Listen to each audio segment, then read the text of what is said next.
नमो अरहंताणम, नमो अरहंताणम, नमो अरहंताणम।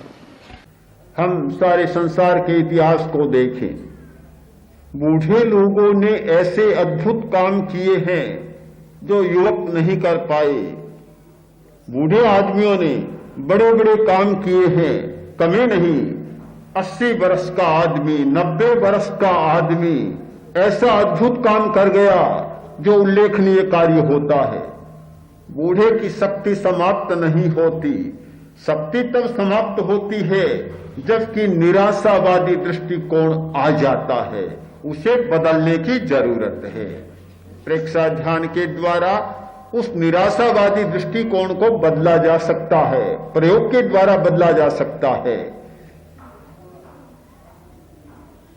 एक वैज्ञानिक है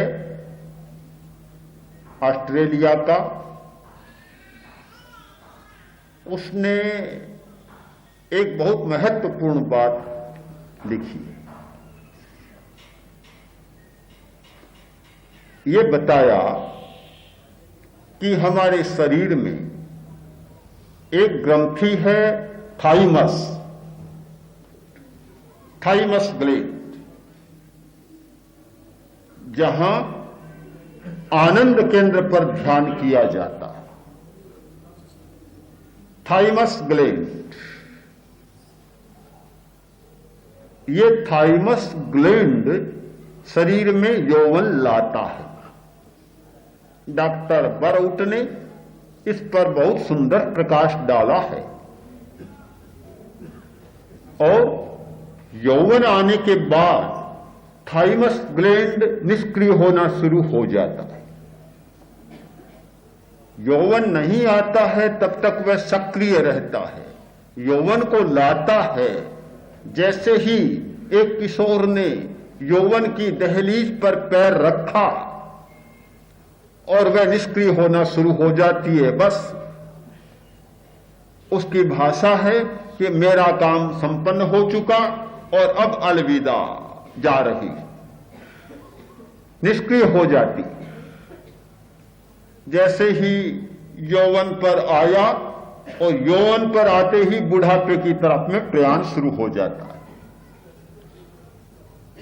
32 वर्ष में आदमी पूरा युवा बनता है। पूरा युवा बनता है 32 वर्ष की अवस्था में, और 40 वर्ष होते होते बुढ़ापे की तरफ ढलना शुरू हो जाता है। बूढ़ा नहीं बनता पर उस तरफ प्रयाण कर देता है, ढलना शुरू हो जाता है। थाइमस निष्क्रिय बनी और यौवन बुढ़ापे की दिशा में प्रस्थान कर देता है। यह आनंद केंद्र प्रेक्षा एक प्रयोग है महत्वपूर्ण, थाइमस को सक्रिय रखने का। इस चैतन्य केंद्र पर जितना गहरा ध्यान होता है, थाइमस निष्क्रिय नहीं बनती। बूढ़ापे का लक्षण है निराशा, उदासी और हंसी खुशी समाप्त हो जाना। एक बच्चा आशावान रहता है, हंसता है, हंसी खुशी में रहता है, प्रसन्न रहता है, वह प्रसन्नता गायब हो जाती है। यह थाइमस का काम है। थाइमस ग्लैंड जब सक्रिय होता है, बच्चा बड़ा प्रसन्न रहता है, प्रसन्नता रहती है, चिंता नहीं सताती, बोर नहीं होता, उदासी नहीं आती, बड़ा खुश मिजाज रहता है। और इसकी निष्क्रियता इन सारी बातों को समाप्त कर देती है। आनंद केंद्र पर किया जाने वाला प्रयोग, यह ध्यान थाइमस को सक्रिय रखता है, और थाइमस ग्लैंड जब सक्रिय रहता है, इसका अर्थ होता है कि बूढ़ापा दूर सरक जाता है, आगे सरक जाता है। न तो हंसी खुशी गायब होती, न प्रसन्नता गायब होती। आदमी उतना प्रसन्न, उतना हंसी खुशी में रहने वाला और उतना ही स्फूर्ति का अनुभव करने वाला हो सकता है।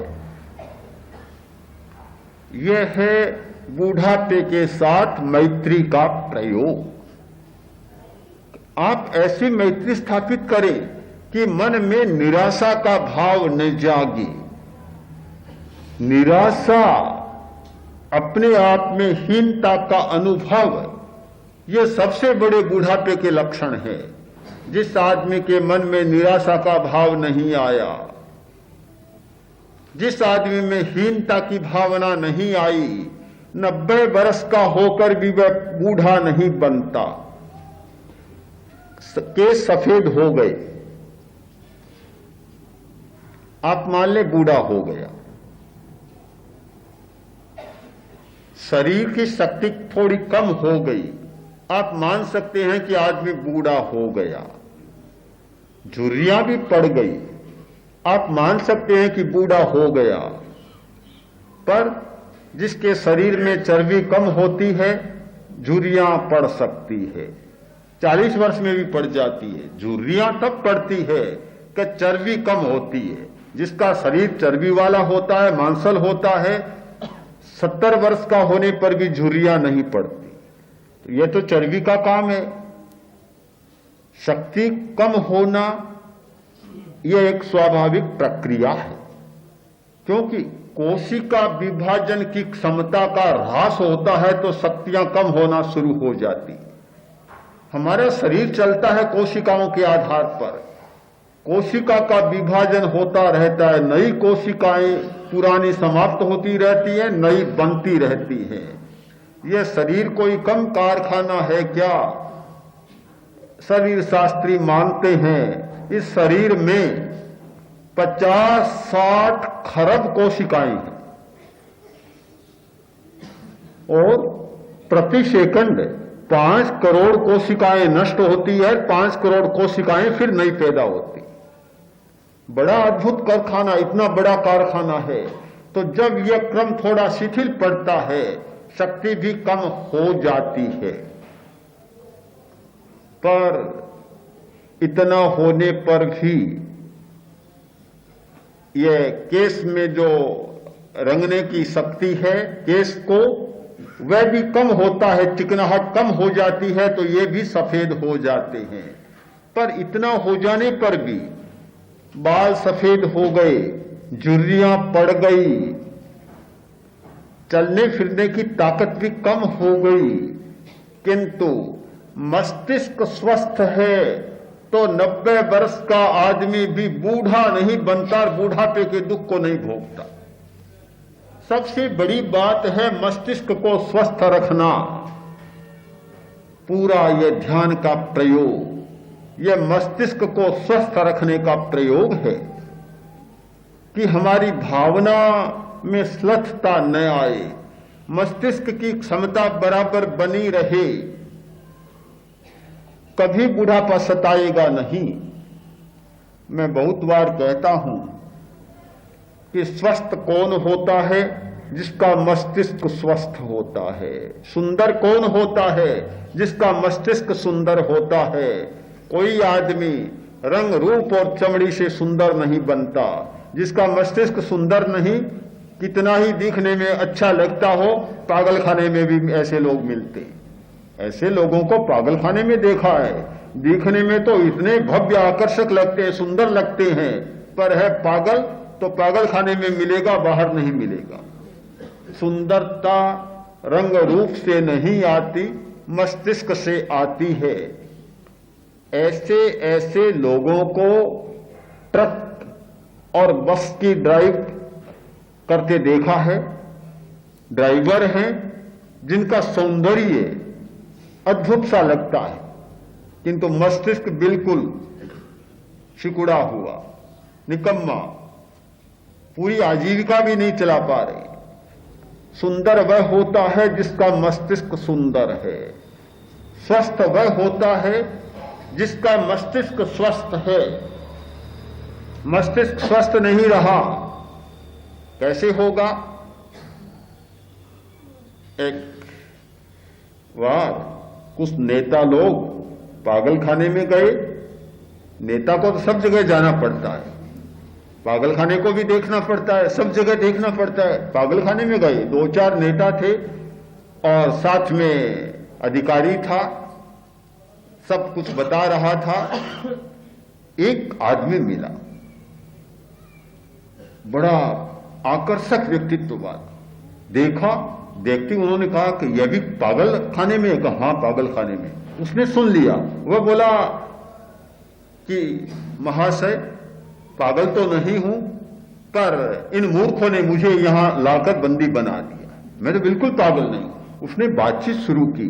इतनी बढ़िया बात, इतनी समझदारी की बात, आकर्षक व्यक्तित्व, आकर्षक बातचीत, सब कुछ ठीक। अब जब वे लोग मुड़े जाने लगे, पीछे से आया और बड़ा नेता था, एक मुक्का जड़ दिया पीछे से।